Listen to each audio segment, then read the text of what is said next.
Have you ever held something in your hands that felt alive?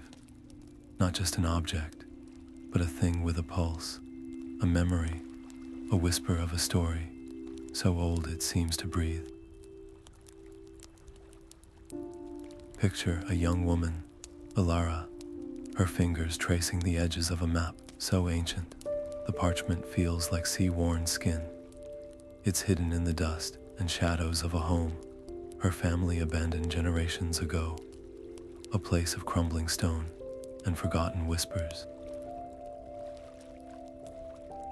And this map, it hums, a low, resonant vibration that seems to sync with the very beat of her own heart. This is where our story begins, not with a shout, but with a hum, a forgotten power stirring in the silence. And we'd love to know where you're joining us from for this tale, whether you're listening under a midday sun or a sky full of stars. Let us know what time it is there in the comments below. Tell us where your own journey into this mystery begins.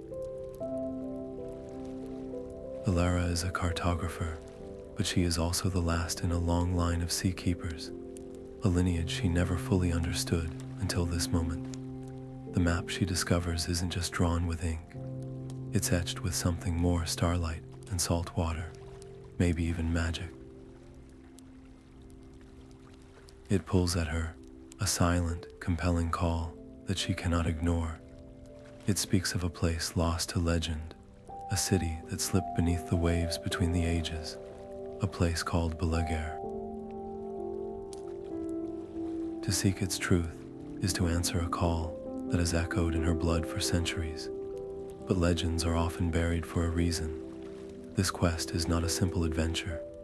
It is a key turning in a lock that has been sealed for eons. And with that turn comes a risk, the risk of awakening forces that the world has long since learned to fear, ancient powers that were meant to sleep forever. So we invite you to settle in, to let the sounds of the outside world fade away, and to join us on a voyage into the deep.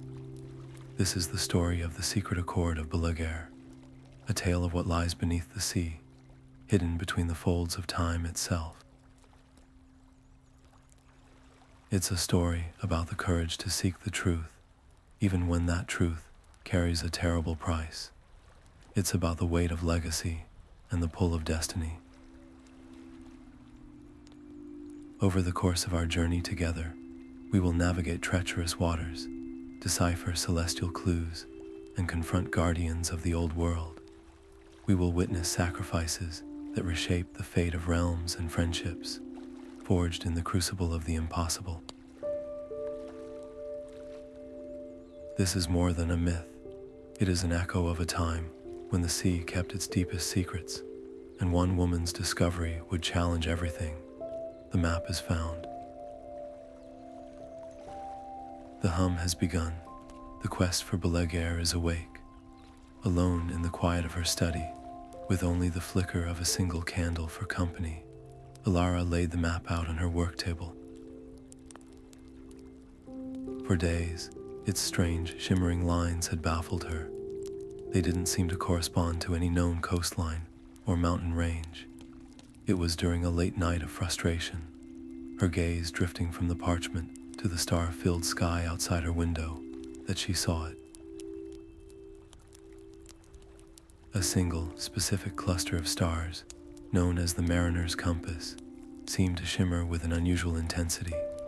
A wild thought took hold. She rushed to the window, holding the map up against the glass. And there it was. The ink on the map, which had seemed like random swirls by daylight, began to shift and glow, aligning perfectly with the constellation's points. The map wasn't charting the earth, it was charting the heavens. It was a celestial key, and the lock was the light of these specific stars. This revelation came with an immediate and urgent deadline.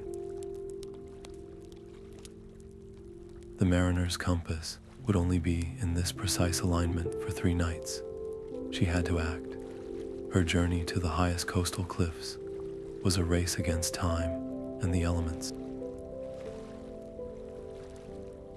The wind howled around her, tugging at her cloak as she carefully arranged the map on a flat, windswept rock at the cliff's edge. The sea below was a churning expanse of black, its roar a constant reminder of the power she was attempting to harness. As the constellation reached its zenith, its silvery light fell directly upon the parchment. For a heartbeat, nothing happened. Then, a soft, ethereal hum filled the air, and the map began to drink in the starlight.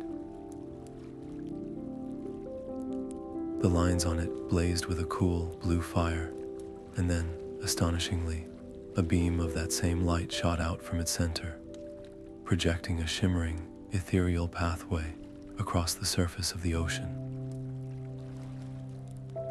It was a road of liquid moonlight, leading straight into the heart of the unknown. A wave of triumphant awe washed over her.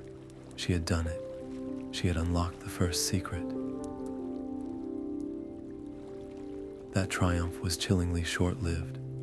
From the shadows of the pine forest behind her, figures emerged. They moved with a silent, unnerving grace, their dark robes making them seem like extensions of the night itself. These were no ordinary thieves. They were members of the Silent Order of the Tides, a brotherhood sworn to protect the Accord by ensuring its secrets remained forever buried. They did not shout or threaten. They simply advanced, their intent clear in their swift, purposeful movements. They were here for the map. Elara's mind raced. She snatched the still glowing parchment from the rock, the projected path flickering and dying as she broke its connection to the stars. Then she ran. The chase was a blur of terror and adrenaline. She scrambled over jagged rocks, slid down gravel-strewn slopes, and felt the whisper-close passage of a thrown dagger as it embedded itself in a tree trunk beside her head. The moonlit world became a treacherous landscape of looming shadows and sudden drops, every snapped twig and rustle of leaves signaling her pursuer's relentless advance. Just as her breath began to burn in her lungs and despair started to creep in, she saw a faint, steady light in the distance. A lighthouse. It was a desperate gamble, but it was her only hope. She changed course, pushing her exhausted body toward that beacon. She stumbled into the small cottage at the lighthouse's base, collapsing against the door as she shut it. The man inside, a reclusive keeper named Kael, was initially startled, then wary. His eyes, older than his years, held the deep, knowing calm of one who has spent a lifetime watching the sea. He saw the fear on her face, the precious, humming map clutched in her hand, and he understood more than she could have possibly said. He could have turned her away. Protecting her meant inviting the Order's wrath upon his own quiet life. Yet, after a long, silent moment, he simply nodded, bolting the door and offering her a seat by the fire. It was a decision made on instinct, a spark of trust in a world suddenly filled with shadows. The arrival of the Silent Order at his doorstep, mere minutes later, their quiet, insistent knocks echoing like a death knell, confirmed everything. The map was not just a historical curiosity. It was an object of immense, active power, and there were those who would kill to control it. Elara's quest was no longer an academic pursuit or a personal pilgrimage. It had become a race for survival.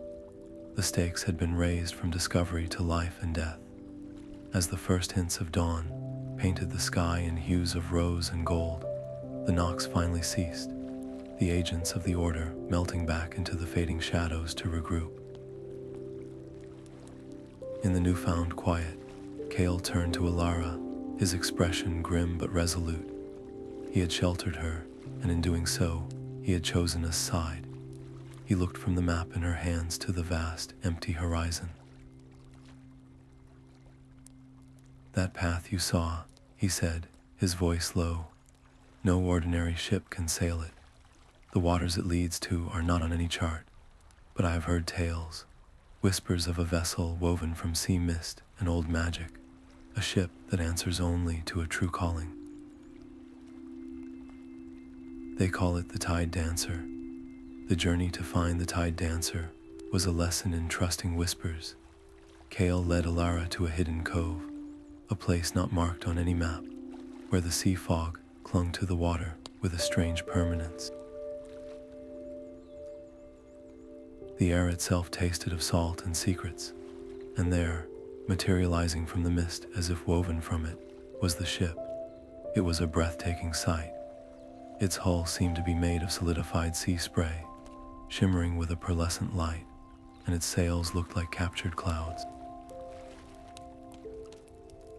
It was both there and not there, a vessel that seemed to exist half in their world and half in another. Standing at its helm was a man who looked as ancient and weathered as the cliffs themselves.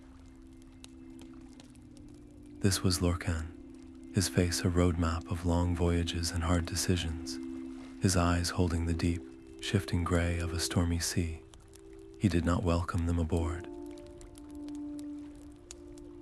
Instead, he stood silently, his gaze fixed on Elara, or more precisely, on the map she carried. "The Seakeeper's legacy walks again," he said, his voice a low rumble like distant thunder. "But lineage is not enough. The Tide Dancer does not sail for curiosity. It sails for purpose." He laid out his terms with a brutal simplicity. He would captain their voyage. He would guide them through the impossible waters that lay ahead, but only if Elara swore a blood oath. Not an oath of loyalty to him, but to the truth of the accord itself. It was a vow that would bind her fate to the will of the sea, a spiritual tether that could not be broken. The sea would give them passage, but it would demand something in return, a piece of her very essence. Kael stiffened beside her, a clear warning in his posture, but Elara, feeling the map's resonant hum against her chest, knew this was the only path forward. With a steady hand, she pricked her finger with a silver pin, Lork, and offered, letting a single drop of blood fall onto the ship's deck. The wood absorbed it instantly, and a shiver ran through the entire vessel, a silent acknowledgement of the pact. Their departure from the cove was not a gentle sailing, but a plunge.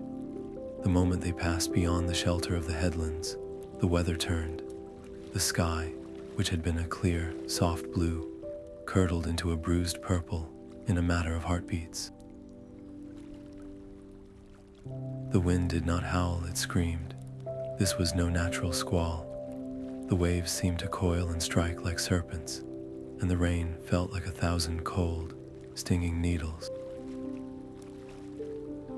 Lorcan stood firm at the wheel, his muscles straining, his eyes not on the chaotic water, but on Elara.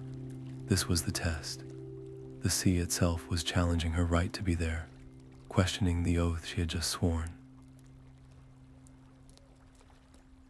"The map is not a trinket," he roared over the gale. "It is a key. Use it, or we are all food for the depths." Panic clawed at Elara's throat. The ship pitched violently, and icy water washed over the deck. Clinging to the rail, she fumbled the map from its protective case. It did not glow. It seemed dull and lifeless in the storm's gloom. Desperate, she pressed it against her chest, trying to still her own frantic heart, to listen past the storm's fury for the map's familiar hum. She remembered the feeling of the starlight, the alignment, the purpose.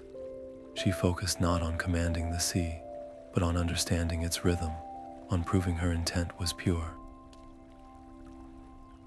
As she poured her will into the artifact, A soft, blue light began to pulse from its center, spreading outwards in a gentle, expanding sphere. Where the light touched, the raging waves did not collapse, but slowly, gracefully, settled into a rolling swell. The screaming wind faded to a whisper, and the unnatural purple hue bled from the sky, leaving behind the calm of a deep twilight.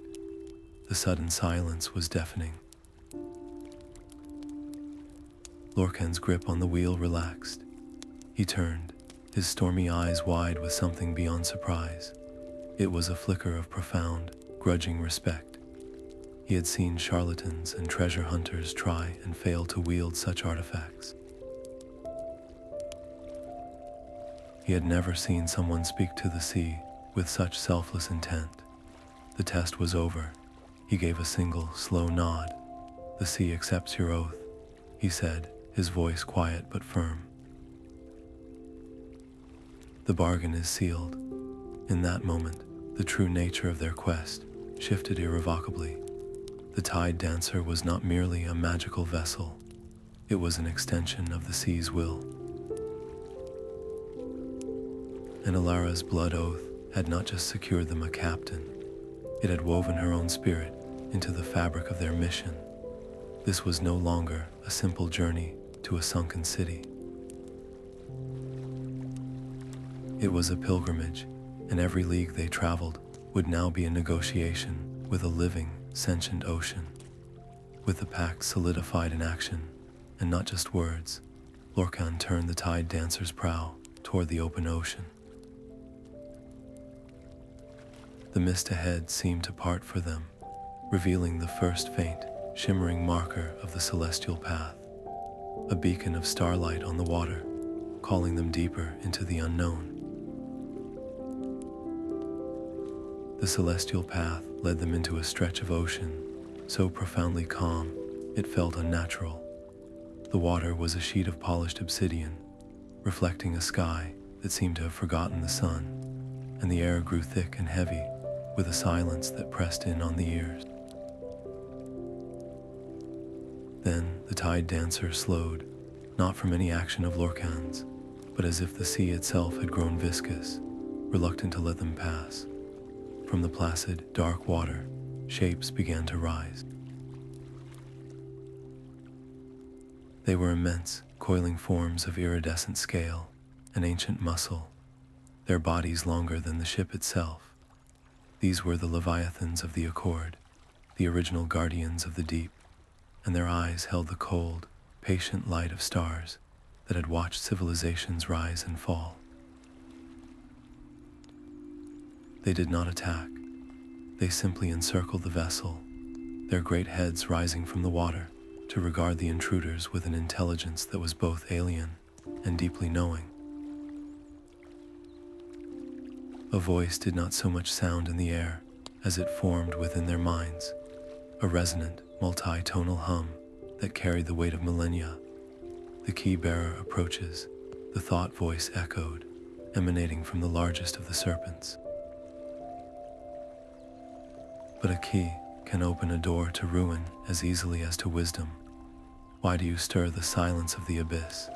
Speak your heart, little keeper, for the water does not lie. This was the trial of intent. Elara felt the probing pressure of their collective consciousness, a force that could strip away deception as easily as tide washes away a footprint in the sand. Kael took a fearful step back, his hand going to the hilt of his knife, a futile gesture against such power. Lorcan stood immobile, his face a mask of grim respect, knowing this was a battle that could not be fought with blades. Elara stepped forward to the ship's rail, her heart hammering against her ribs. She could feel the map humming against her chest, a steady counterpoint to the chaotic fear in her mind. She knew she could not lie, could not embellish. The truth was her only shield and her only weapon. "I seek knowledge," she said, her voice small but clear in the immense quiet. "The knowledge of my ancestors, The truth of the accord. I was drawn by the map's call, a call that feels like it comes from my own blood. I do not seek a weapon. I do not seek to command the sea or claim a throne in a sunken city. I only wish to understand what was lost, to learn why Belaguerre sleeps and what promise it guards. She spoke of the whispers in the ruins of her home, the pull of a legacy she never asked for, and the burning, genuine need to complete a story that had been left unfinished for ages. It was a raw, unpolished confession, devoid of grandeur or ambition. The sea serpents were silent for a long, agonizing moment, their great, luminous eyes fixed upon her. The pressure in her mind intensified, sifting through her memories, her fears, her deepest motivations. Then, the lead serpent inclined its head, a gesture of ancient, solemn acknowledgement. The bloodline speaks true. The voice resonated in their minds. You carry the curiosity of the first keepers, not the greed of the betrayers. Your path is one of preservation, not pillage. For that, you may pass, but the city does not lie under the sun. It sleeps in the eternal night of the deep.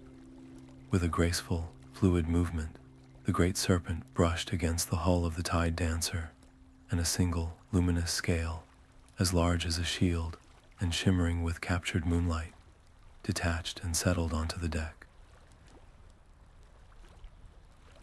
This scale holds the breath of the abyss, the voice explained. It will grant your vessel the sea's own nature, allowing it to descend and navigate the sunken roads. But know this, the gift is temporary. When its light fades, you must return to the air, or remain forever. As the majestic forms of the guardians slid back beneath the black water, vanishing as silently as they had come, the immediate tension broke, only to be replaced by a new, human one. Kael rushed forward, his face pale. "Elara, no," he pleaded, his voice tight with anxiety. "This is a line we were never meant to cross. We sail on the water, not in it."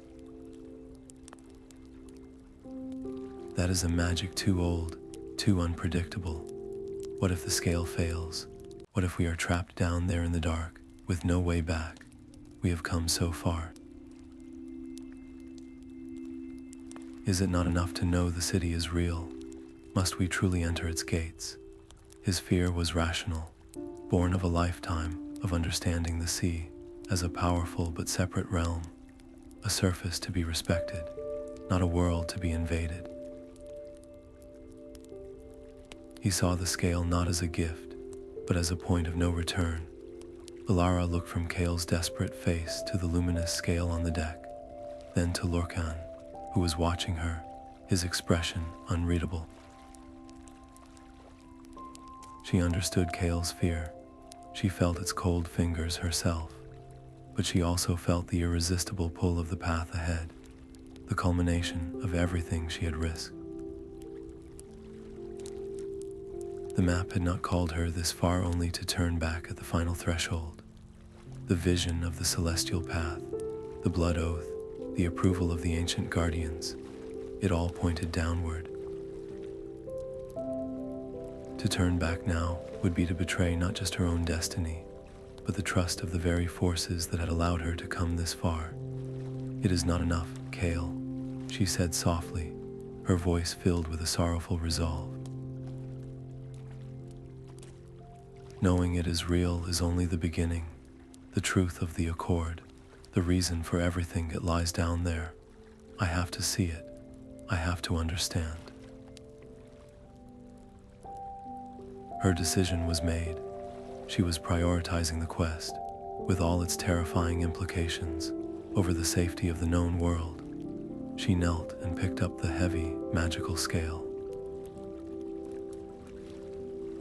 It was warm to the touch and pulsed with a soft, rhythmic light. Carrying it to the prow of the ship, she followed an instinct she didn't know she possessed, pressing it against the figurehead, a carving of a woman reaching for the horizon. The moment the scale touched the wood, the entire ship shuddered. A shimmering, bubble-like envelope of energy flickered into existence around the tide dancer, clinging to its contours like a second skin.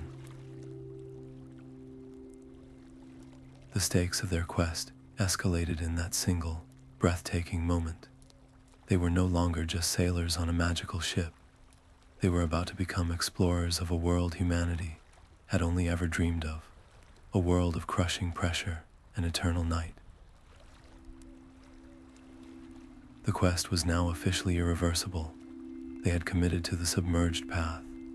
As the ship began to descend, the world above faded away. The light from the surface dwindled to a distant, shimmering coin, and then vanished entirely, replaced by the profound, absolute blackness of the deep. The only illumination came from the ship's own magical envelope and the faint glow of the guiding scale. And then, in the vast darkness below, a shape began to resolve itself. A colossal, sprawling structure of impossible architecture. A silent, sleeping city resting on the ocean floor.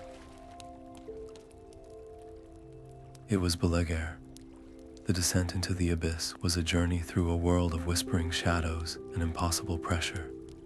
The tide dancer, enveloped in its protective bubble, sank through layers of deepening blue into an eternal midnight, where the only light came from the faint, ethereal glow of strange, drifting algae and the distant, cold twinkle of creatures that had never known the sun. Finally, the seabed materialized below them, not as a barren plain of silt, but as a landscape of majestic, sunken mountain ranges and vast, silent canyons. And there, nestled against the base of the largest underwater cliff, was the gate. It was not merely a door set into rock. It was a masterpiece of lost architecture, so vast its top was lost in the gloom above. Encrusted with forests of ghostly white coral and draped with the slow dancing tendrils of deep-sea anemones, its surface was a tapestry of intricate, interlocking runes carved from a stone that seemed to drink the light. It was a barrier that had stood since the world was young, a silent sentinel guarding a secret that had slipped from history into myth. As the ship settled onto the soft, sandy floor before this colossal structure, Elara felt the map in her hands grow warm, then hot. She unrolled it, and it blazed to life, projecting a beam of brilliant silver light onto the gate's surface. Where the light touched, the ancient runes ignited one by one, flaring with a soft, blue-white luminescence. But this was no simple key. The runes began to shift and flow across the stone, rearranging themselves in a complex, swirling pattern that mirrored the movement of ocean currents and the slow dance of constellations. Elara realized with a sinking heart that this was a lock of immense sophistication, a puzzle that combined celestial navigation with the primal rhythm of the tides. She had to use the map's light to steer the runes, aligning the symbols of specific stars with the glyphs representing the flow of deep ocean currents, recreating the exact celestial and tidal conditions from the moment the accord was sealed. It was a task of intense concentration, a mental battle against eons of encrypted magic. Her brow furrowed, her hands trembled slightly as she adjusted the angle of the map, her will directing the beam of light to guide the swirling symbols into their proper, ancient alignment. A deep, resonant chime echoed through the water, a sound so low and powerful it vibrated in their bones. The final rune slid into place with a sound like a great stone sigh. For a moment, there was absolute silence. Then, with a groan that seemed to come from the very heart of the world, the massive gate began to swing inward. It moved with impossible slowness, grinding against the seabed, shaking the water around them. As it opened, a shocking sight was revealed. Beyond the threshold was not more water, but a vast, air-filled cavern, its atmosphere held in place by a shimmering, invisible barrier that kept the entire ocean at bay. The air that rushed out was ancient, dry, and carried the faint, clean scent of ozone and polished stone. The success was overwhelming, but it came at a cost. The moment the gate was fully open, the light from the map died, and Elara staggered, her knees buckling. The mental and spiritual effort of solving the puzzle had drained her utterly. She felt as though a vital part of her own energy had been poured into the lock itself, leaving her pale, trembling, and weakened. Their moment of awe and concern for Elara was shattered in an instant. As the gate settled into its open position, the runes on its surface flared a violent, angry red. From the carved symbols themselves, forms began to detach, semi-transparent, spectral figures clad in ancient armor, their eyes burning with a cold, blue fire. They were the echoes of the Accord, the city's eternal guardians, and they flooded into the cavern with silent, deadly intent. They moved with a ghostly speed, their ethereal blades passing through the ship's magical envelope as if it weren't there. The crew scrambled, grabbing oars and tools to defend themselves, their solid weapons clanging uselessly against the spirit's immaterial forms. Kael threw himself in front of the weakened Elara, batting at a guardian with a heavy coil of rope, his efforts desperate and futile. The situation was dire. They were being overwhelmed by defenders they could not physically harm. It was then that Lorcan did something unexpected. He did not draw a weapon. Instead, he stepped forward, closed his eyes for a brief second, and then began to sing. His voice was rough and weathered, but it carried a haunting, melodic quality. The words in a language so old, it sounded like the murmur of tides and the creaking of ancient ships. It was a sea shanty, but not one sung in taverns. This was a lament for a lost home, a song of mourning and remembrance for Belaguerre itself. As the strange, mournful melody filled the cavern, the spectral guardians faltered. Their aggressive advance slowed. The burning blue fire in their eyes flickered, softened. They turned their ghostly heads toward Lorcan, not with anger, but with a kind of ancient, sorrowful recognition. They were not mindless automatons. They were echoes of the people who had once lived here, and Lorcan's song spoke directly to the memory embedded in their very essence. It was an incredibly risky move, an appeal to sentiment that could have just as easily been met with renewed fury, but it worked. The guardians lowered their weapons. As one, they gave a final, solemn nod toward the singer, and then their forms dissolved back into shimmering mist, which flowed back to the gate and settled into the runes once more. The cavern was silent again, save for the heavy breathing of the crew. All eyes turned to Lorcan. The calm, enigmatic mariner was gone, replaced by a man whose face was etched with a profound and personal grief. His performance had not just been a clever trick, it had been a soul-deep invocation. My grandfather, he said, his voice thick with emotion. He was a gate warden. He taught me that song when I was a boy. He said it was the song they sang the day the city fell. The revelation was staggering. Lorcan was not just a knowledgeable captain. He was a descendant of Belaguerre itself. His connection to this place was as deep and personal as Elara's, a lineage of loss where hers was a lineage of seeking. This personal stake, now laid bare, raised the stakes of their entire mission. This was no longer just Elara's quest for truth.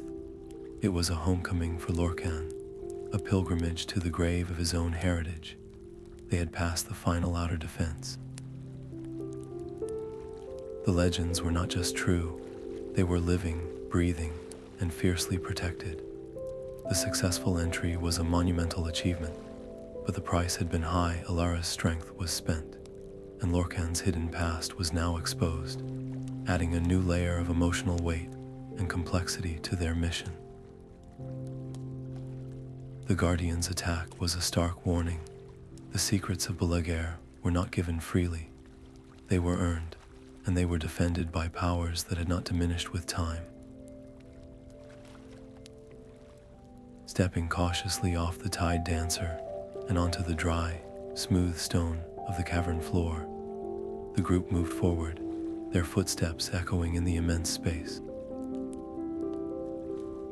Before them, the city of Belaguerre rose in a breathtaking panorama of pearlescent spires and graceful, arched bridges, all carved from a single, luminous material that glowed with a soft, internal light.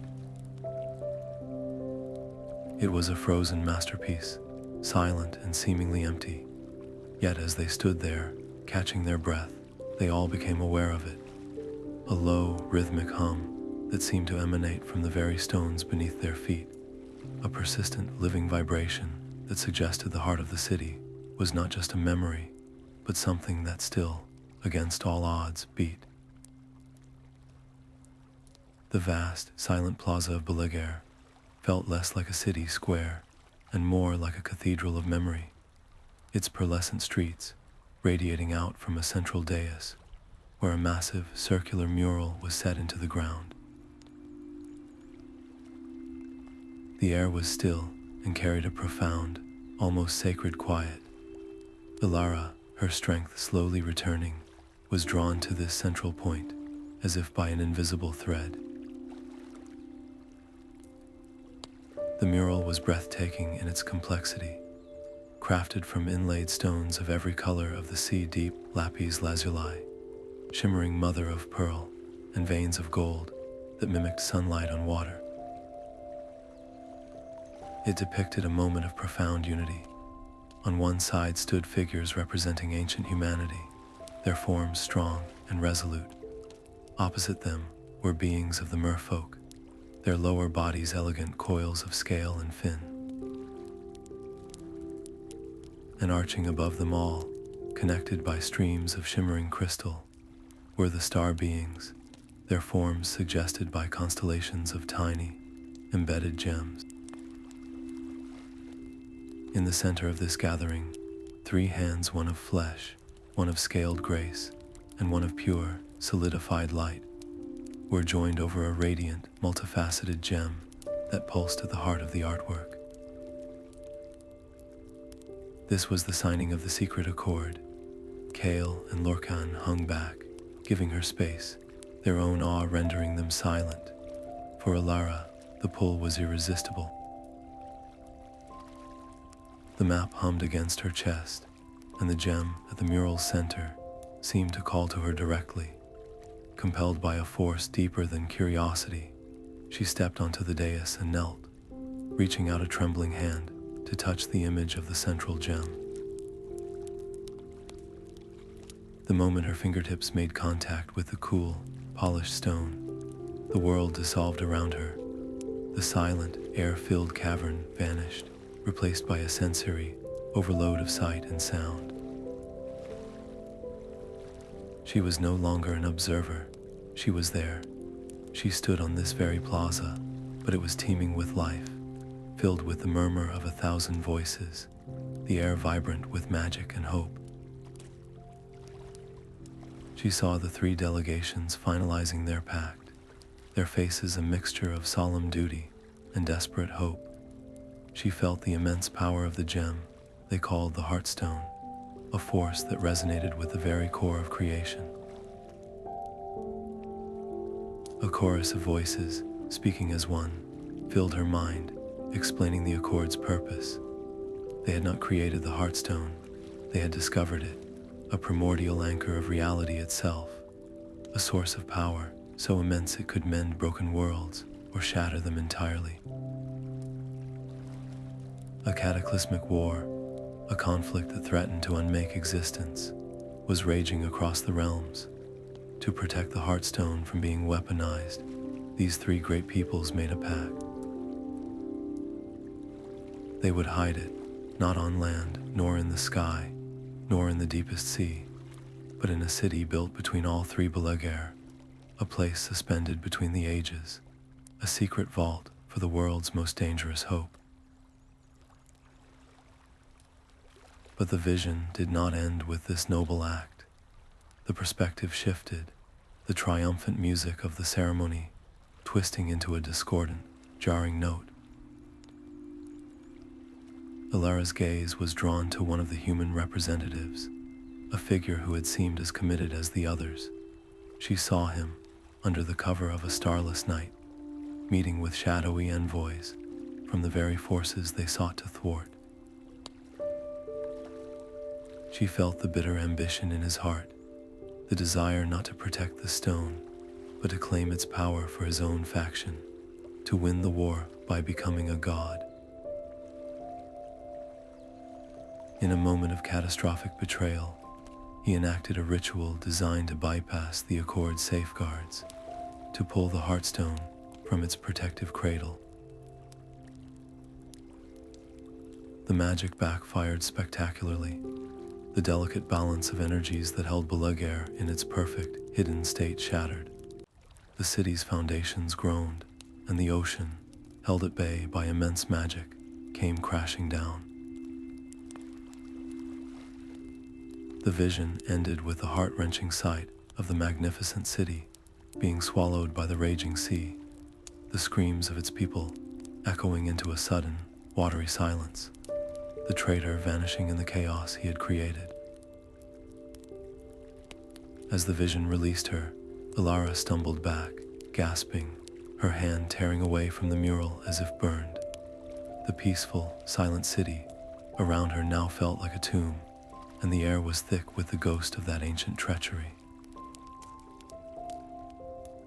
It wasn't a natural disaster, she breathed, her voice shaky as she turned to her companions. It was betrayal, one of the signatories. He broke the pact. He tried to steal the Heartstone, and he sank the city instead. The revelation landed with the force of a physical blow. Lorcan's face hardened, the grief for his lost home now mixed with a fresh, burning anger. Kael looked horrified, the academic mystery of a sunken city, now transformed into the chilling reality of a crime that had doomed thousands. The purpose of their quest had just been violently upended. This was no longer a search for knowledge or a fulfillment of a personal legacy. The vision had shown them the traitor's faction had not been destroyed. They had survived through the ages, biding their time, and now, with the map found and the path to Belaguerre opened, they were coming to finish what their forebear had started. They were coming for the Heartstone. The weight of this knowledge settled on Elara's shoulders, heavier than any physical burden. The map, her lineage, the trials, it had all been leading to this moment, not of discovery, but of intervention. She looked from Kael's fearful eyes to Lorcan's grim resolve. The personal quest was over. A global one had begun. We can't let them have it, she said, and her voice was no longer that of a curious cartographer, but of a keeper of the secret. It was filled with a calm, unshakable certainty. The Heartstone was hidden to prevent a catastrophe. If this faction gets it now, they won't just win a war, they could unravel reality itself. We have to find it first. We have to protect it. In that moment, she fully and completely accepted the role that her bloodline had destined her for. She was not just a seeker of truth, She was a guardian, a bulwark against a second, final fall. The stakes had escalated beyond anything they could have imagined. The fate of multiple realms, the world above, the depths below, and the spaces between, now hung in the delicate balance of their actions. As her declaration echoed in the silent plaza, a response came from the mural itself. A sharp crack rang through the air. The beautiful, intricate artwork that had stood for ages began to fracture. The stones splintered and crumbled, not randomly, but with a strange, directed purpose. The sections depicting the human, merfolk, and star being representatives disintegrated into dust, but the golden veins that had represented the path to the Heartstone remained, peeling away from the rubble and flowing like liquid light across the plaza. They streamed toward a grand, arching doorway on the far side of the square that none of them had noticed before, a doorway that now shimmered into view. The path was clear, but the way forward was not inviting. Beyond the arch lay not a hall or a corridor, but a forest of enormous, geometrically perfect crystals that grew from floor to ceiling in a dense, confusing thicket. And as the last of the mural settled, a low, melodic hum began to emanate from the crystals, a beautiful but unsettling chorus of notes that seemed to vibrate in their very teeth. The way to the Heartstone's chamber was open, but it was guarded by a labyrinth that sang. The doorway sealed behind them with a soft, final click, plunging them into a world of breathtaking and terrifying beauty. The labyrinth of echoes was not built of stone, but of a forest of colossal, perfectly transparent crystals that soared upward into a gloom so deep the ceiling was invisible. Each crystal face, it was a flawless pane, reflecting their own startled faces back at them from 1,000 different angles, creating a dizzying, infinite regress of corridors and dead ends. But the true danger was not in the visual confusion. It was in the air itself. A low, melodic hum resonated through the chamber, a beautiful, chordal thrum that seemed to vibrate in their bones. As Elara took a single, cautious step forward, the sole of her boot scuffed lightly against the smooth, glassy floor. The sound, a faint whisper, was instantly snatched up by the nearest crystal. The crystal did not just echo the noise, it amplified it, transforming the tiny scuff into a sharp, percussive crack that reverberated down the corridor, making them all flinch. The rule of this place was immediately, terrifyingly clear. Sound was not just noise here, it was a physical weapon, and every breath, every footfall had to be perfectly controlled. Their progress became a painfully slow, silent ballet.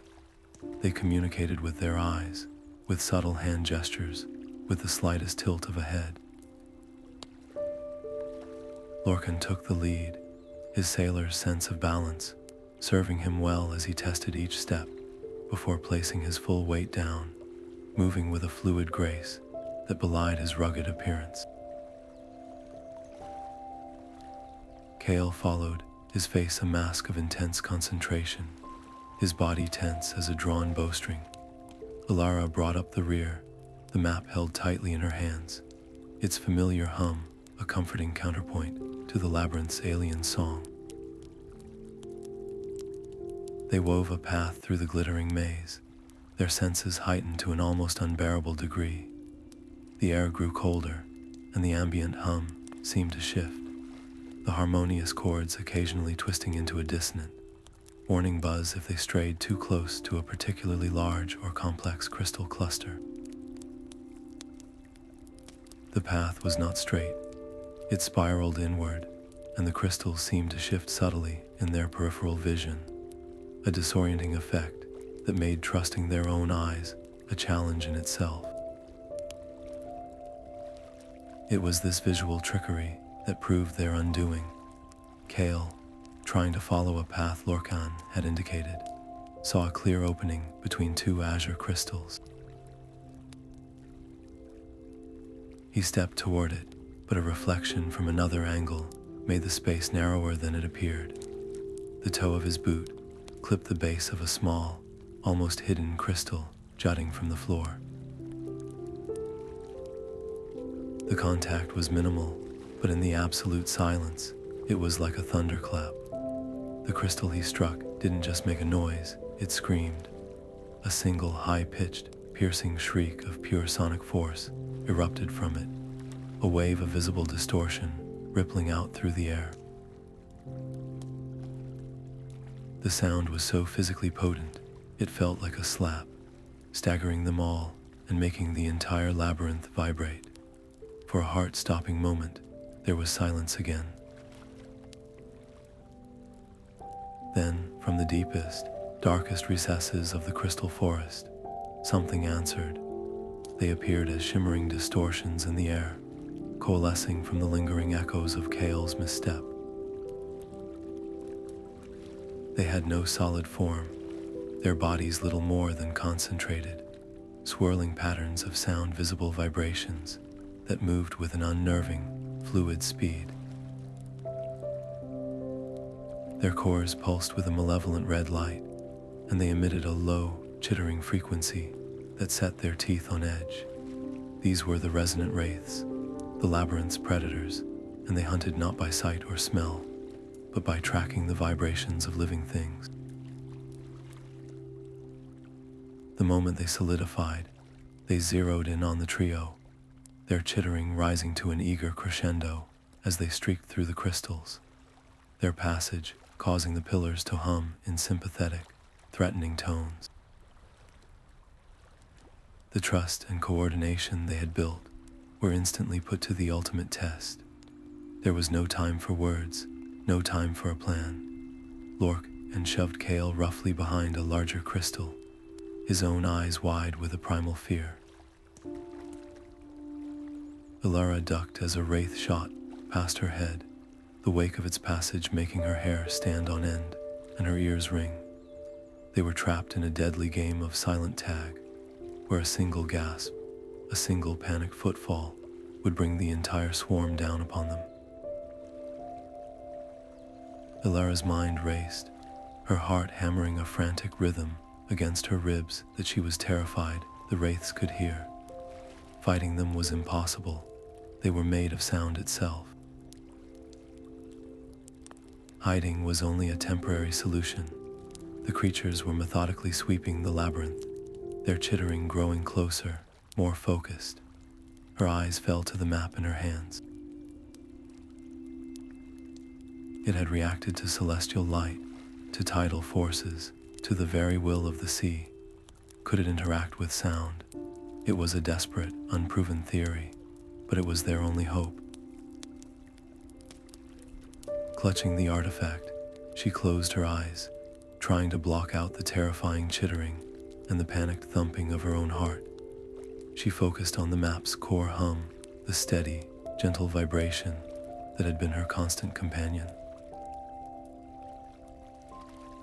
She didn't try to shout it down or overpower the wraiths. Instead, she attempted to coax the map, to ask it to sing a different song. She poured her will into it, envisioning a frequency of pure silence, a wave of calm that could cancel out the chaotic, predatory vibrations. A soft gold light began to pulse from the parchment, and a new sound emerged, a deep, resonant, bell-like tone that was felt more than heard. It was a note of profound order and stillness. The effect was immediate but costly. The golden wave of sound expanded from her in a sphere. Where it touched the resonant wraiths, their forms flickered and destabilized. The aggressive red pulses at their cores dimmed to a confused orange, and their coordinated hunt broke down into disoriented, swirling patterns. They were not destroyed, but they were temporarily blinded, their sonic senses overwhelmed by the map's counter-frequency. The relief was palpable, but short-lived. As the tone faded, Elara slumped against a crystal, her face pale and beaded with sweat. Using the map in this new, aggressive way had drained her far more than solving the gate's puzzle. It felt as though it had pulled energy directly from her spirit.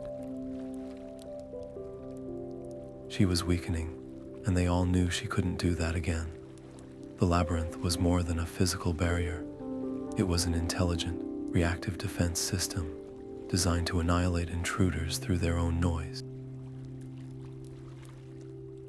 Failure here wouldn't mean a quick death by blade or claw. It would mean being hunted until exhaustion claimed them, their final screams absorbed into the crystals to become part of the labyrinth's eternal, deadly chorus, lost forever in a sonic prison of their own making. Taking advantage of the momentary confusion of the wraiths, Lorcan and Kael moved with renewed purpose. Their silent communication became a language of life and death. A pointed finger, a held-up hand, a sharp nod. Each gesture was understood and instantly obeyed. They pulled Elara along between them, their movements now perfectly synchronized in their shared desperation. They navigated the final stretch of the labyrinth, not as three individuals, but as a single entity, their trust in each other forged in the crucible of silent terror. The chittering of the wraiths began to intensify behind them as the map's effect wore off, urging them forward with a final burst of speed. And then, as abruptly as it had begun, the forest of crystals ended. They stumbled out of the glittering, humming maze and into a space of such profound stillness it was jarring. They stood at the heart of the labyrinth, on the threshold of a small, circular chamber. The air here was motionless and heavy, and the ever-present hum of the crystals was gone, replaced by a silence so deep it seemed to swallow sound whole. The very atmosphere felt like a held breath, waiting with an almost palpable anticipation for their next move. The chamber they entered was unlike anything they had yet encountered. It was a perfect sphere, its walls a seamless, dark, polished stone that reflected nothing, seeming to absorb the very light from their ship's magical glow. The only feature in the entire space was a vast, circular pool that dominated the center of the floor. Its waters an impossible, swirling blend of colors, the deep indigo of a midnight sea, the silver of a fish's scale, the fiery orange of a dying star. It did not ripple from any external force. It moved with an internal, rhythmic pulse, as if it were a living, breathing entity. A low, melodic thrum filled the air, the sound of countless tides turning across countless ages. This was the Chamber of Tides, and its waters were not water at all, but liquid time itself, holding the memory of the past, the truth of the present, and the shadow of all possible tomorrows. The path to the Heartstone was not a physical one to be found on a map. It was a temporal thread to be found within this pool, and Elara knew, with a certainty that chilled her, that she was the only one who could wade into its depths. Stepping to the pool's edge felt like approaching the precipice of existence. The swirling colors seemed to beckon and repel in equal measure. Taking a deep, steadying breath, Elara removed her boots. The moment her bare feet touched the cool, smooth stone of the rim, the waters stilled, their chaotic swirl coalescing into a clear, mirror-like surface. She knew what she had to do. With a final glance at Kael's worried face and Lorcan's stoic, watchful gaze, she stepped into the pool. The water was not wet. It was a sensation of pure energy, a tingling, electric current that flowed up her legs, both chilling and warming her at the same time. As she waded deeper, the chamber around her dissolved. The dark walls vanished, replaced by a panoramic, rushing torrent of images and sensations. She saw the glory of Belaguerre in its prime, saw the joyous faces of its people, felt the vibrant hum of a city, alive with magic and purpose. It was beautiful, and the loss of it was a physical ache in her chest. Then the vision shifted violently. The joyous hum twisted into a scream of rending stone and a roar of invading water.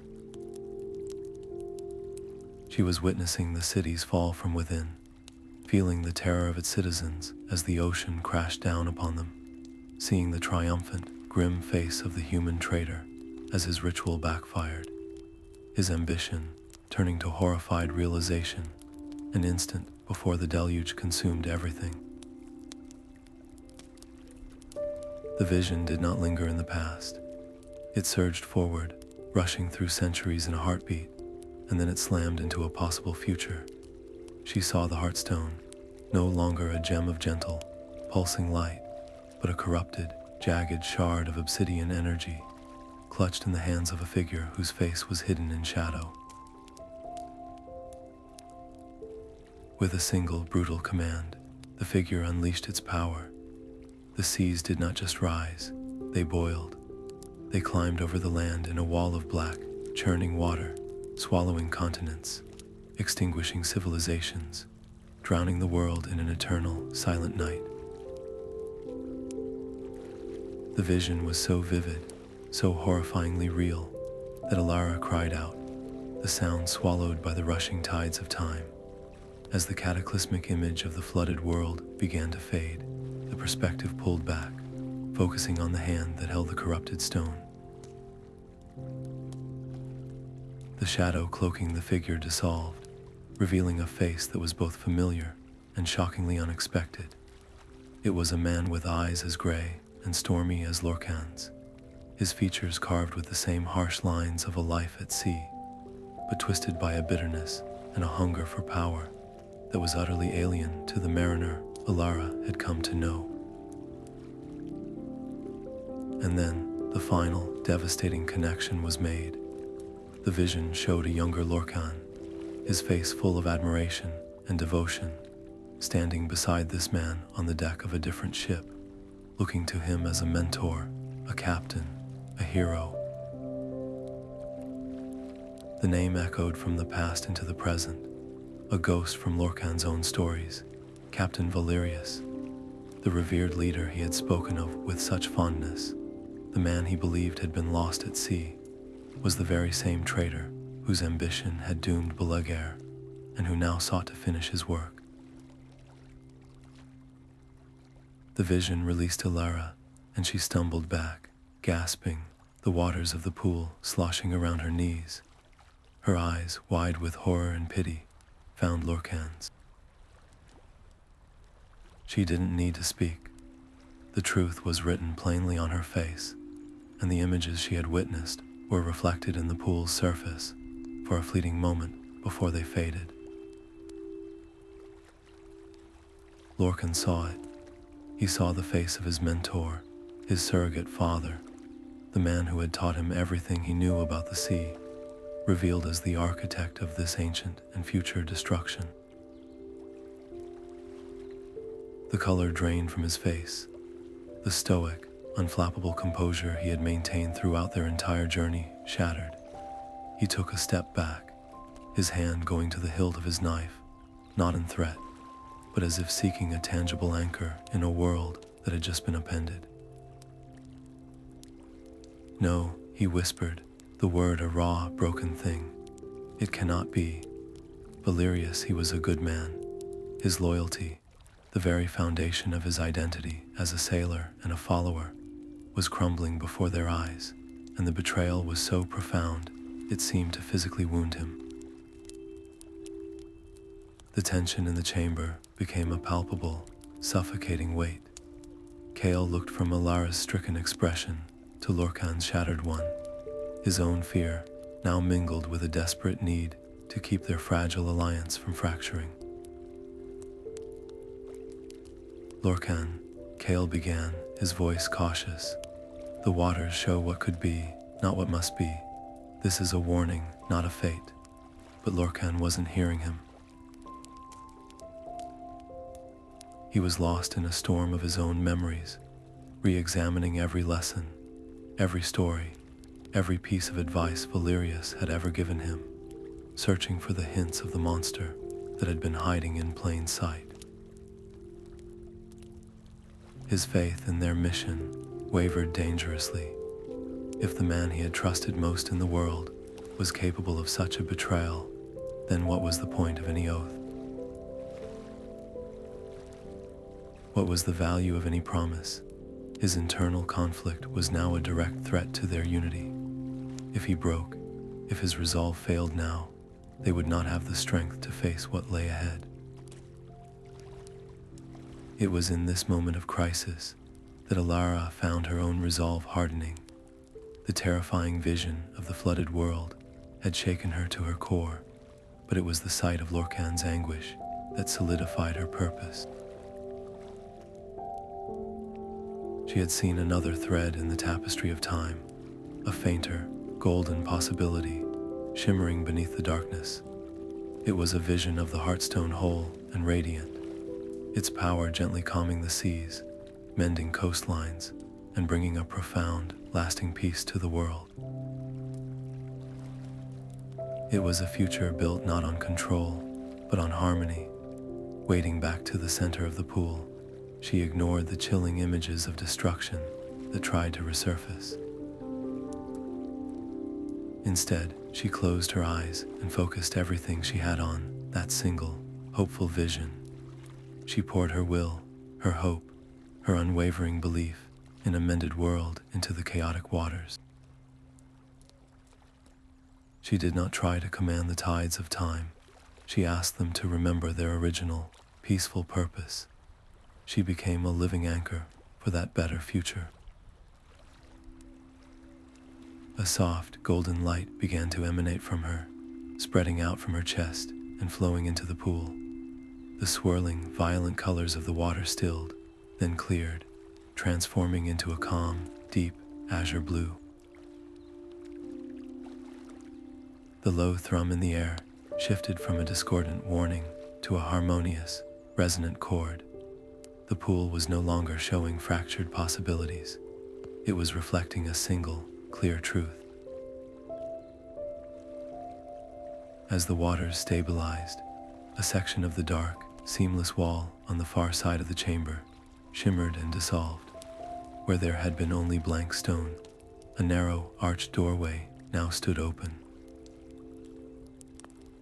It was not a grand entrance, but a tight, downward spiraling tunnel hewn from the living rock, and from its depths came a sound that was both new and yet felt as old as the world itself. A deep, resonant, rhythmic thrum, the unmistakable and powerful heartbeat of the Heartstone.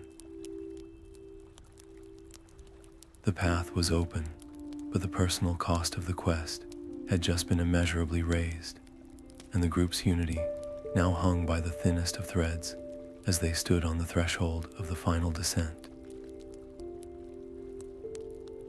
The descent down the spiraling tunnel felt like moving into the very heart of the world. The air grew thick and heavy, charged with an energy that made the fine hairs on their arms stand on end, and the deep, resonant thrum they had heard from the chamber above was no longer a distant sound, but a physical vibration that traveled up through the soles of their feet and settled in their chests, a primal rhythm that matched the beat of their own hearts. The tunnel walls, once rough-hewn rock, began to smooth out, becoming veined with threads of silver and gold that pulsed in time with the booming cadence, as if the stone itself were alive with the power they approached. The passage finally opened abruptly, and they found themselves standing on a narrow ledge, overlooking a sight that stole the very breath from their lungs. The cavern was immense, a natural cathedral whose ceiling was lost in a mist of swirling, ethereal light. And there, hovering in the very center of the vast space, was the Heartstone.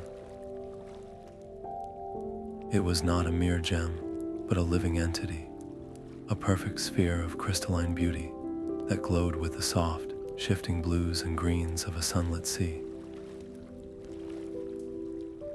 It pulsed with a slow, steady light, each beat sending a wave of visible energy through the cavern, a rhythm that was the source of all tides, the heartbeat of the ocean itself. But this breathtaking source of life was not unprotected. Encasing it was a complex, shimmering shield, a web of interwoven strands of brilliant gold light and deep, Inkai shadow, each thread moving in a slow, intricate dance around the stone, a perfect balance of creation and dissolution, a lock that had remained unbroken since the world was young.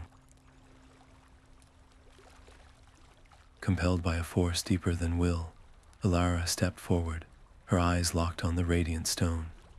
As she drew nearer, the air began to hum, not with a single note, but with a chorus of whispers, 1,000 voices speaking at once. They were the voices of her ancestors, the Sea Keepers, their collective knowledge and experience flowing into her mind.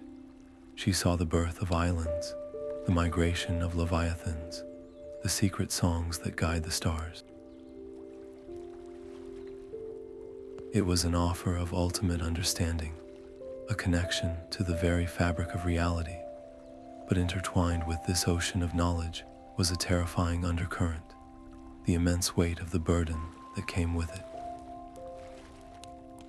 She felt the loneliness of the deep, the crushing responsibility of holding a power that could mend or break worlds, the eternal vigilance required to keep such a force safe. It was an invitation to become more than human, to shed her mortal life and become a part of something eternal and vast. The call was intoxicating and horrifying in equal measure, a siren song of absolute purpose that promised to erase the person she was in service to a cause greater than any single life. They had no time to process this profound moment. A sharp, discordant crack echoed through the cavern, shattering the sacred silence. From the tunnel behind them, figures poured onto the ledge, their movements no longer silent and stealthy, but aggressive and swift. The silent order of the tides had finally caught them.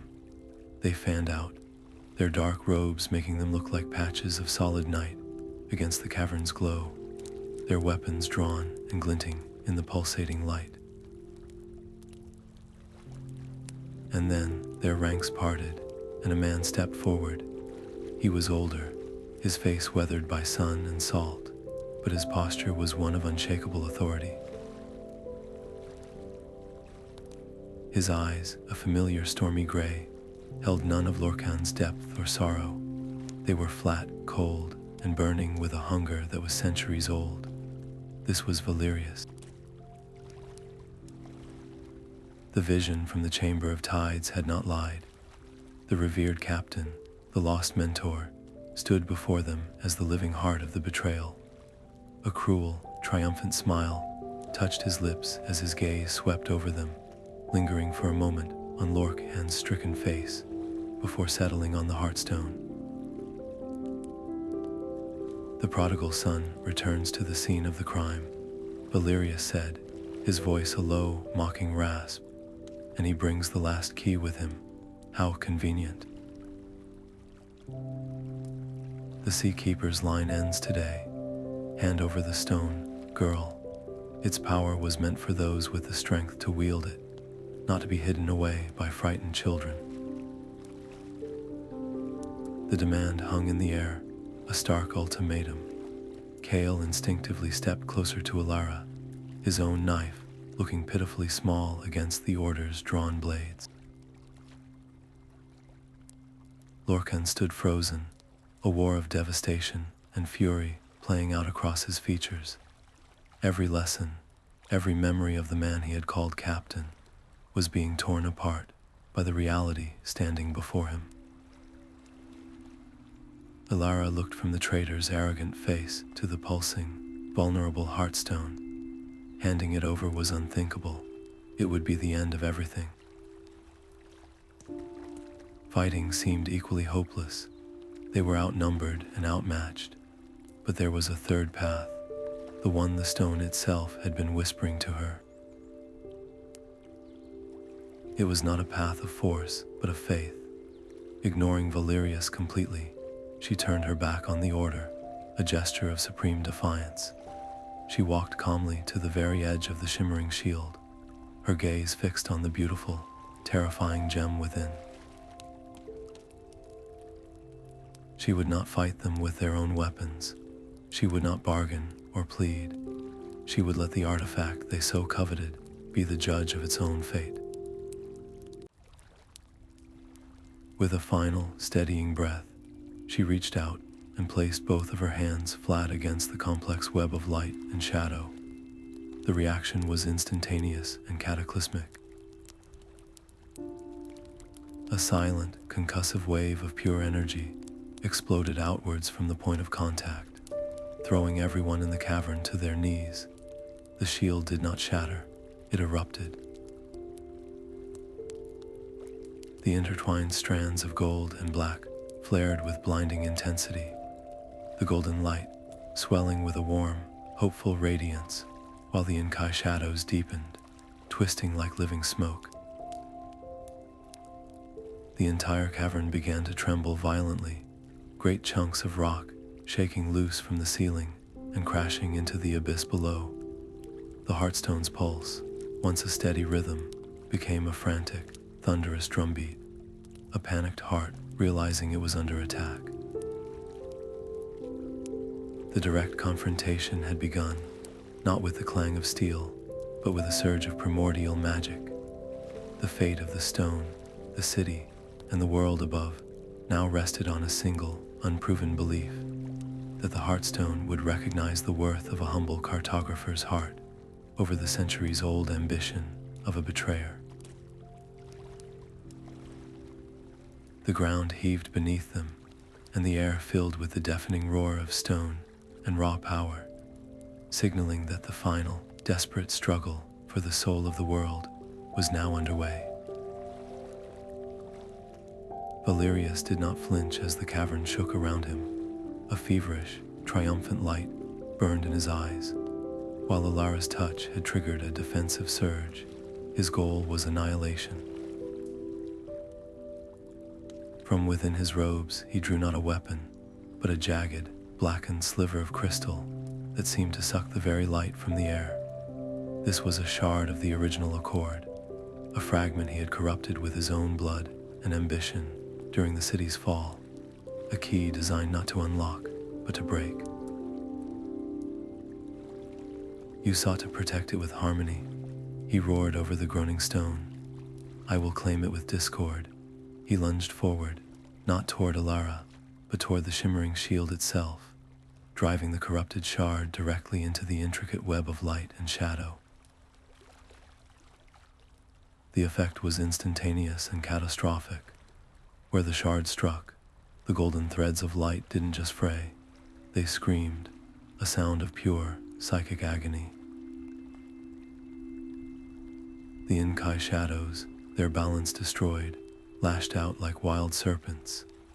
The shield, once a dance of perfect equilibrium, became a vortex of chaotic, violent energy. Bolts of searing gold and coils of hungry darkness erupted from the point of impact, ricocheting off the walls, scorching the stone, and forcing everyone to dive for cover. The Heartstone itself flared a blinding, panicked white, its steady pulse stuttering into a frantic, irregular stammer. The consequences of this violation were immediate and apocalyptic. The cavern, which had endured for millennia, began to come apart. Massive sections of the ceiling, dislodged by the violent energy surges, sheared away and crashed into the abyss below, their impacts sending tremors through the very foundations of Belaguerre. But the true horror was happening above them. Through the fractured stone high overhead, they could see the ocean. The water was not merely churning, it was boiling. Great geysers of superheated steam erupted, and the dark sea turned a furious, foaming red, as if the blood of a Leviathan was staining the depths. The city, suspended between the ages, was being violently torn from its moorings. The groans of stressed rock mingled with the hiss of boiling water, a symphony of impending doom. The ancient magic that held the ocean at bay was failing, and the full, crushing weight of the sea was beginning to press down, threatening to finish the destruction Valerius had started so long ago, this time for good. In the midst of this chaos, a different, more personal battle ignited. Lorcan watched his former captain, the man who had been his North Star, his mentor, become the architect of total ruin. The devastation on his face hardened into a cold, clear resolve. He drew his cutlass, its familiar weight a comfort in a world gone mad. "Valerius," he shouted, his voice cutting through the din. "This ends now. You will not erase this city twice." Valerius turned, a contemptuous smirk twisting his features. He saw the blade in Lorcan's hand and laughed, a harsh, grating sound. "Still playing the loyal sailor, boy, even now. You were always my finest student, but you lack the vision to see beyond your oaths. The world doesn't need guardians, it needs a master." He drew his own, heavier sword, its edge gleaming with the same malevolent energy as the corrupted shard. Their duel was not a graceful dance of blades, but a brutal, desperate clash. Steel rang against steel, sparks flying as they fought across the shuddering ledge. It was a fight fueled by a lifetime of shared history, now twisted into bitter enmity. Lorcan fought to protect the future. Valerius fought to claim it, his every strike meant to kill. While the two mariners fought their emotional war, Elara and Kael faced a battle of pure will against the unraveling magic. The shield was buckling, the beautiful, intricate web now a torn and bleeding wound in reality. Each surge of energy from the corrupted shard weakened it further. Elara, still connected to the Heartstone through her touch, felt its pain as her own, a searing, spiritual agony. She knew she couldn't fight Valerius directly, but she could try to mend what he was breaking. "Kael, I need your help," she cried out. "The map, use it to reinforce the light." Kael, his face pale with terror but his hands steady, scrambled to her side. He unrolled the humming parchment, and together they focused, not on attacking, but on healing. Elara channeled the Heartstone's faltering power, while Kael used the map as a lens, directing its inherent, celestial harmony toward the fractured shield.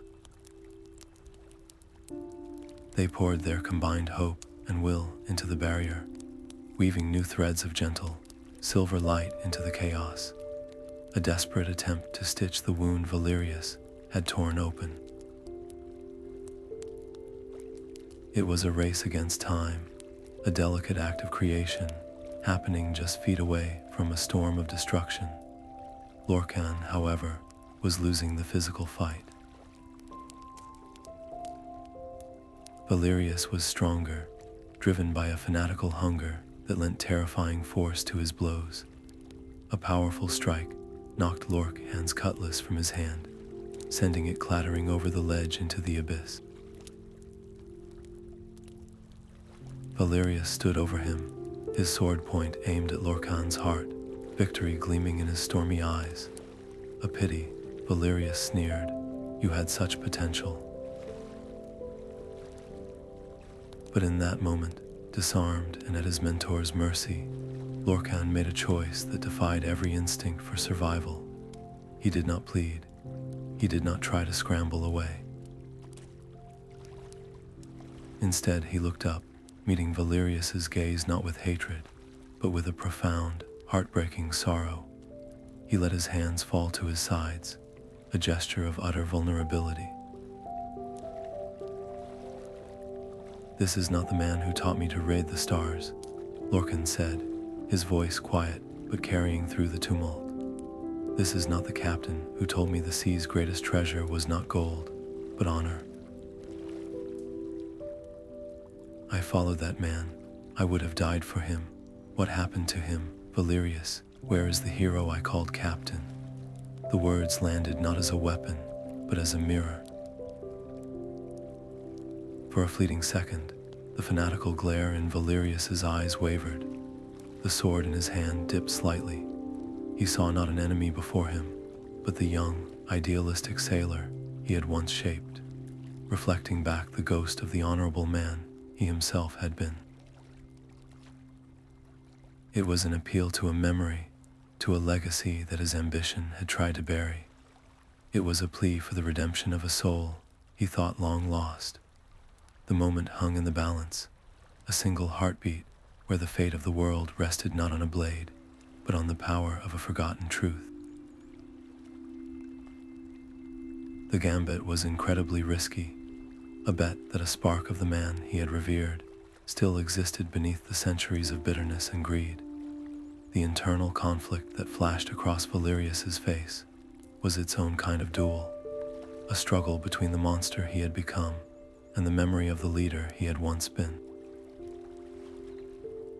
The violent energy surges from the Heartstone seemed to pause, as if the ancient power itself was holding its breath, waiting to see which version of the man would win. The traitor was subdued not by a blade, but by the crushing weight of his own corrupted history. Valerius did not surrender, he simply broke.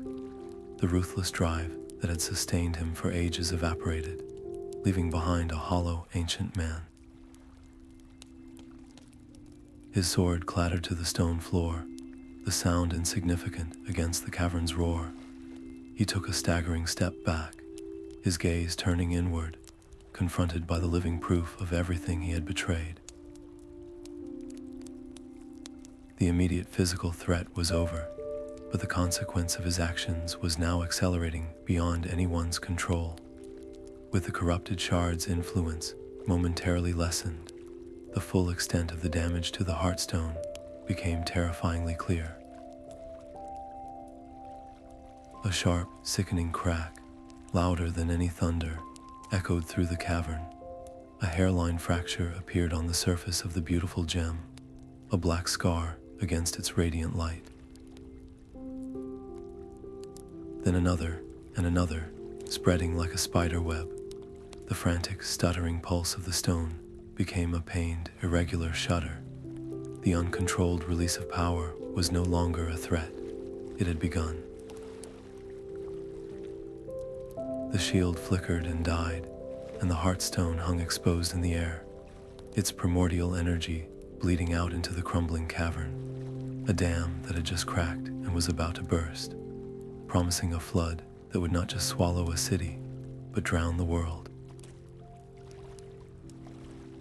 The moment stretched into an eternity, the frantic shuddering of the Heartstone marking each passing second like a dying heartbeat. The web of cracks across its surface bled raw, chaotic energy, and the sea above them raged, a furious roar promising annihilation. In that suspended silence, a new understanding bloomed within Elara, quiet and absolute. It was not a voice, but a knowing, a truth, settling into her bones as the map had once settled into her hands. The Secret Accord was never meant to be a permanent lock and key. It was a test of time, a long, patient vigil designed to find a soul worthy of the burden, a guardian who would not command the stone's power, but become one with its purpose. Her entire life, the lineage of sea keepers, the discovery of the map, the trials that had forged her resolve, had not been a random series of events. It had been a preparation, a long and arduous journey, leading her to this single, impossible choice at the end of all things. Kael was the first to break the silence, his voice raw with a fear that had nothing to do with the collapsing cavern. Elara, no, there has to be another way. We can take it with us, find someone else, something else to heal it. He stumbled toward her, his hand outstretched not toward the stone, but toward her, a desperate plea for the friend he saw slipping away. You don't have to do this. This was a quest for truth, not a demand for your life. Lorcan, his face still etched with the pain of Valerius's betrayal, added his own gruff, aching appeal. The sea takes enough, he said, his voice thick with emotion. It does not need to take you too. Let it break, let the magic fade. The world survived once before without its active power. It can learn to survive again.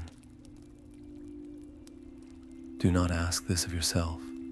Their words were a lifeline thrown back to the world of the living, to a future of shared sunsets and continued journeys, a future where she remained Elara, the cartographer, their friend.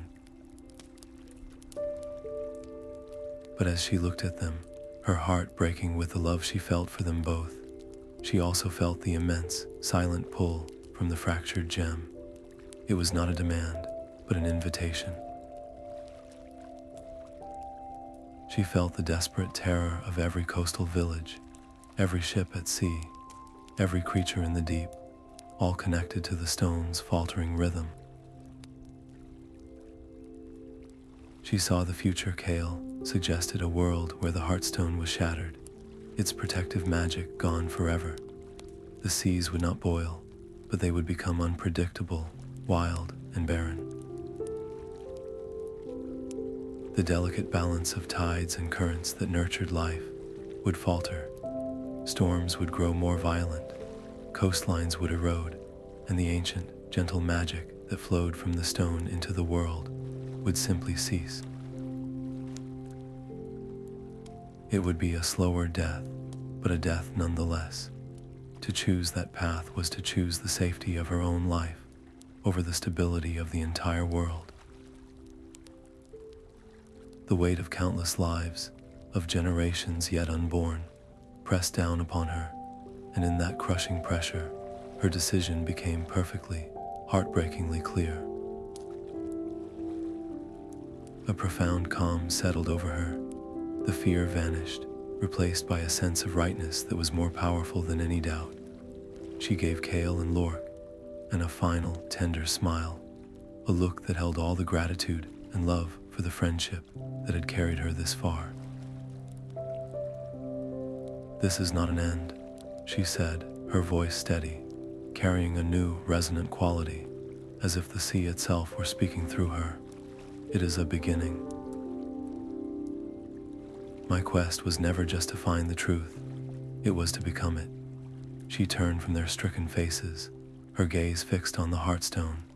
She did not walk toward it. She simply willed herself forward, her feet leaving the solid stone of the ledge as she floated into the center of the cavern, drawn into the orbit of the dying gem.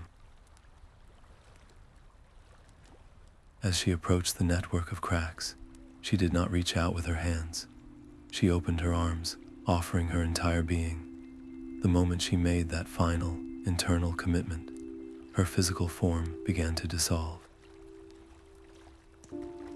It did not vanish in a flash, but transformed, unraveling into thousands of strands of soft, blue light that looked like liquid starlight. These strands of her essence flowed toward the Heartstone, weaving themselves into the jagged cracks with impossible delicacy. Where her light touched the fractures, they did not merely seal, they healed, the black scars fading as if they had never been.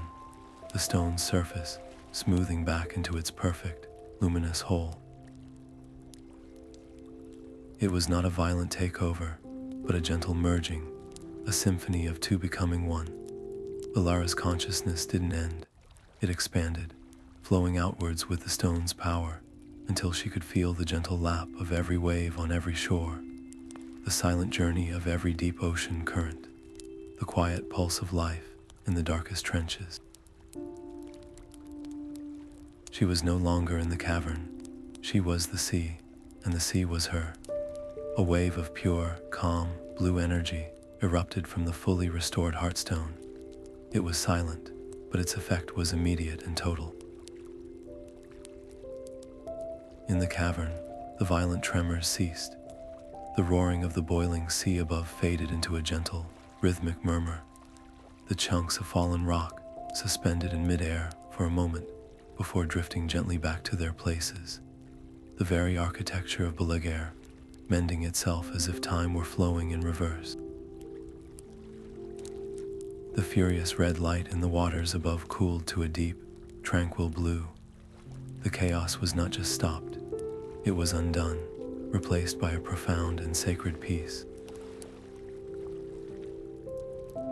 The Heartstone now pulsed with a stronger, steadier rhythm than ever before. Its light no longer just that of a magical gem, but illuminated from within by the warm, courageous heart of the cartographer who had given everything to become its soul. In the newfound silence, Kael and Lorkan stood on the stable ledge, the immediate danger gone, but the cost of that safety carved into their very beings. They were safe, the world was saved, but their friend was gone, transformed into a legend, her sacrifice now the bedrock of a new age. The silence in the cavern was no longer that of a tomb, but of a sacred space, filled with the profound, steady rhythm of the mended Heartstone. The light emanating from the gem was different now, warmer, wiser, carrying a presence that was both vast and intimately familiar. Then, a voice formed in the air around Kael and Lorcan, not a sound that traveled to their ears, but one that bloomed directly within their minds. It was Elara's voice, yet it was also the voice of the tide and the whisper of the sea foam, a chorus of all the waters of the world, speaking with the heart of their friend. The work is not over. The voice resonated, gentle and immense. The old accord was a secret kept in shadow, a defense born of fear. The new one must be a truth carried in the light, a promise born of hope. I must remain here, the guardian of the balance, but the world above still needs keepers. She offered them a new pact, a sacred duty. They would be her hands and her voice in the mortal realm, not as warriors guarding a hidden treasure, but as guides for those whose hearts were truly seeking. They would protect the secret not by burying it, but by discerning spirit, helping those lost in greed find a different path, and those pure in intent find their way toward wisdom. They would become the bridge between the timeless truth of the deep and the fleeting journey of humankind. As this new pact was forged in the quiet of their hearts, the cavern itself began to change. A deep, resonant hum started from the Heartstone and spread through the very bedrock of Belaguerre. The city did not shudder or crack, it began to ascend. But it did not rise toward the crushing pressure and stormy waters they had escaped. Instead, the pearlescent spires and graceful arches seemed to become less solid, more translucent, as if the entire city were turning to mist and light. The ocean above parted not to reveal the sky, but to reveal another sky beyond it, one filled with swirling, nebulous colors and stars of impossible brightness. Belaguerre was not returning to the world it had left. It was ascending to its intended, final state, a sacred plane suspended between the ages, a realm of memory and magic that existed just outside the flow of linear time. It would no longer be a sunken ruin to be plundered, but a celestial sanctuary, a place that could only be found by those who had already proven their worth through the quality of their spirit, not the cleverness of their navigation. The city of legend was becoming the city of myth, a destination for the soul, not the body. The realization of what this meant crashed down upon Kael and Lorcan with the weight of a final, heartbreaking truth. Elara was not coming back. Her form was gone, her voice now a part of the wind and waves. The friend who had stood beside them, who had argued with them and trusted them, was now a force of nature. Saying goodbye was an agony that no words could properly capture. Kael, the practical cartographer, felt his eyes sting with tears he could not stop, his vision blurring as he looked at the shimmering, ascending city. Lorcan, the stoic mariner, stood with his shoulders squared, but his face was a landscape of raw grief, the salt on his cheeks not from the sea, but from a loss more profound than any he had ever known. There were no grand speeches, no final embraces. The farewell was in the silence, in the shared, crushing understanding that their fellowship, the trio that had defied ancient orders and faced down the end of the world, had reached its end. Yet in that same silence, a new resolve was born. They would not let her sacrifice be a sorrow to be mourned. It would be a purpose to be lived. With a strength that felt borrowed from the Heartstone itself, they both gave a slow, solemn nod, a silent vow to the friend who could no longer see them, but who could surely feel the dedication in their hearts. This vow immediately began to take shape in the choices they made. Kael knelt on the smooth stone of the ledge, his hands trembling only slightly as he pulled a fresh, clean piece of vellum from his pack. But he did not reach for his measuring tools or his ink for coastlines. Instead, he began to sketch not the physical world, but the journey of their hearts. He drew the winding path of courage, the landmarks of sacrifice, the treacherous currents of doubt, and the safe harbors of trust. He was not creating a chart to lead someone to a place on a map. He was crafting a guide to lead a seeker to a state of being. This new map would not point to gold or gems, but to enlightenment, its true destination being the wisdom to understand that the greatest treasures are not taken, but earned through compassion and selflessness. It would be a test in itself, its symbols and riddles only revealing their meaning to one who already possessed the qualities it was meant to nurture. Lorcan watched him, and his own decision settled deep within his soul. He would return to the Tide Dancer, but his voyages would no longer be for trade or exploration. He would become the sea's silent guardian, a watchful presence on the waves.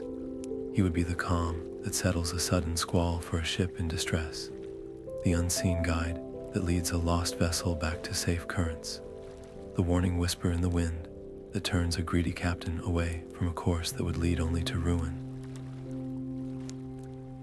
His ship would be a legend, a story told in harbors, a reminder that the sea is not a foe to be conquered, but a protector to be respected. The world was saved, the immediate cataclysm averted, but the personal landscape of their lives was forever altered. The easy camaraderie they had built was now tempered by the solemn gravity of their new roles. They were no longer just a lighthouse keeper and a ship's captain who had shared an adventure. They were the first stewards of the new accord, the living embodiments of a legend.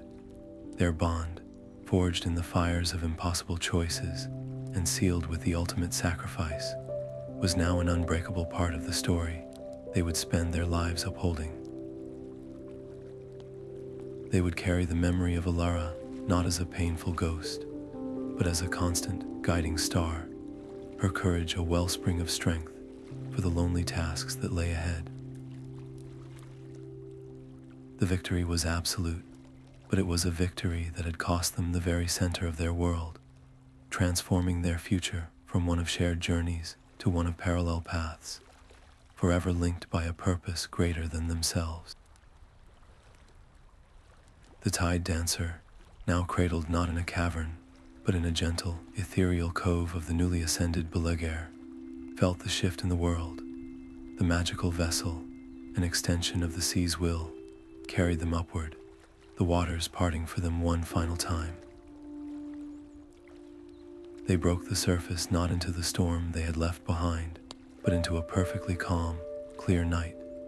The air was fresh and sweet, and the ocean was a placid mirror, reflecting a sky dense with stars.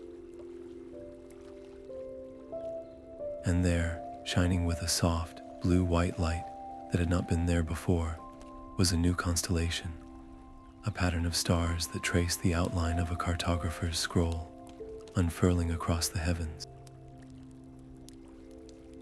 It was a beacon of hope and sacrifice, an eternal reminder that some legends do not end.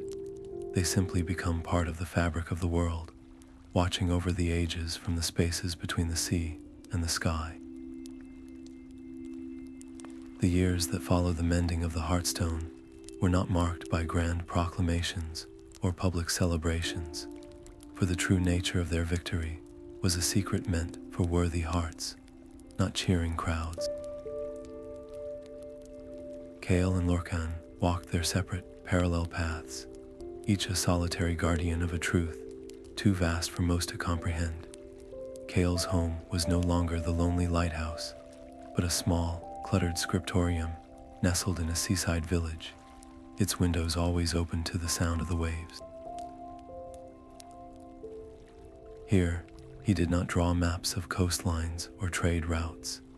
He crafted his new, living atlas, a collection of vellum scrolls that charted the geography of the spirit. One page might depict the treacherous straits of selfishness, where jagged rocks of greed lay hidden just beneath the surface of calm waters. Another would illustrate the gentle, fertile delta of compassion, where rivers of selfless acts flowed into a sea of shared peace. These were not maps to be followed with a compass, but with a conscience. He would offer them not to kings or admirals, but to lost souls who found their way to his door.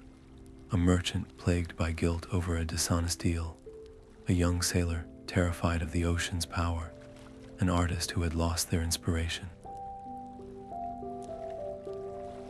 He taught them to read the charts of their own hearts, and in doing so, guided them toward their own inner Belaguerre, a place of quiet truth and resilience.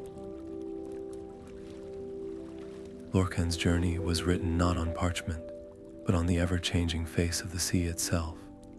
The Tide Dancer became a ghost story, and a blessing told in harbors from the northern ice floes to the southern coral atolls. Fishermen would speak in hushed tones of a sudden, impossible calm that settled over their boats during a raging gale, a peace that felt like a sigh of relief from the ocean depths. Whalers told tales of their harpoons mysteriously blunting. Their ships turned gently but firmly away from pods of the great creatures by unseen currents. A greedy treasure hunter, intent on plundering a sacred shipwreck, might find his vessel caught in a perpetual, windless fog until he abandoned his quest, the mist lifting the moment his greed turned to frustration and then to resignation. Lorcan was the sea's gentle hand and its unyielding will, a silent arbiter ensuring that the waters were respected. He never showed himself, but sailors would sometimes see the silhouette of a ship woven from mist and moonlight on the horizon, a fleeting glimpse that filled them not with fear, but with a profound sense of awe and a renewed commitment to their oaths. It was on a shore of black sand and smooth, gray stones, a place not found on any of Kael's old maps, that they had agreed to meet. The air was cool and carried the clean, sharp scent of salt and pine. The only sound was the gentle, rhythmic hiss of the waves folding over themselves onto the beach. Lorcan was already there, standing by a small fire he had built, his face more weathered, his beard now shot through with silver, but his posture still that of a man who could face a hurricane. Kael approached, his own steps a little slower, a leather satchel filled with his precious scrolls slung across his shoulder. They did not embrace. Their bond was beyond such gestures. Instead, they simply stood for a long moment, looking at each other, a lifetime of unspoken understanding passing between them in the quiet. Then, Lorcan gestured to a driftwood log beside the fire, and they sat, the flames painting their faces in shifting hues of orange and gold. They spoke not of their burdens, but of the small, quiet miracles that were their rewards. Kael told of a young woman, a glassblower's daughter, who had come to him paralyzed by a fear of failure. He had shown her his map of the labyrinth of echoes, explaining how a single misstep could create chaos, but how a focused heart could find a path through any silence. She had returned months later, her eyes bright, to show him a goblet she had blown, its stem a delicate, swirling crystal that sang a soft, clear note when struck. Lorcan shared a story of a merchant vessel, its hull cracked and taking on water during a relentless squall. Just as the crew's hope was fading, a school of luminous, blue jellyfish had risen from the depths, surrounding the ship and lighting up the night, their gentle glow revealing a previously unseen path through a treacherous reef that led them to a sheltered lagoon where they could make repairs. These were not the world-shaking events of their quest, but they were proof that the balance was being maintained, that the Heartstone's power, guided by Elara's spirit, was actively nurturing the world in 1,000 subtle, beautiful ways. As the stars emerged, sharp and bright in the velvety sky, their conversation drifted into a comfortable silence. Both men lifted their gazes almost instinctively to a specific point in the heavens. There it was, shining with a constant, serene light, the Cartographer's scroll, the constellation that had not existed before Elara's sacrifice. It was more than a memorial, it was a presence. In its steady glow, they did not feel the ache of absence, but the comfort of a constant, guiding watchfulness.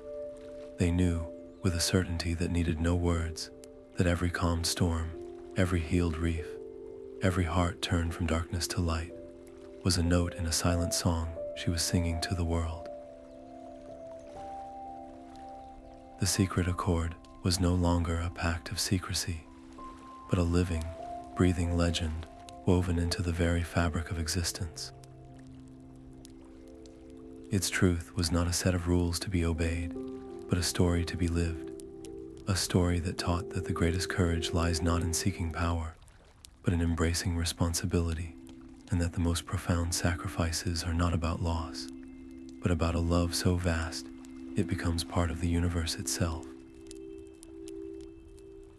Kael finally broke the silence, his voice soft. I sometimes wonder if we are just telling ourselves stories to make the loneliness easier. Lorcan stared into the fire, the flames reflected in his deep gray eyes. After a long moment, he shook his head. No, the sea does not tell stories. It simply is, and what we have seen, what we have been a part of, that is not a story. It is a truth as solid as this shore beneath our feet. He picked up a smooth, black stone and tossed it into the fire, where it landed with a soft thud.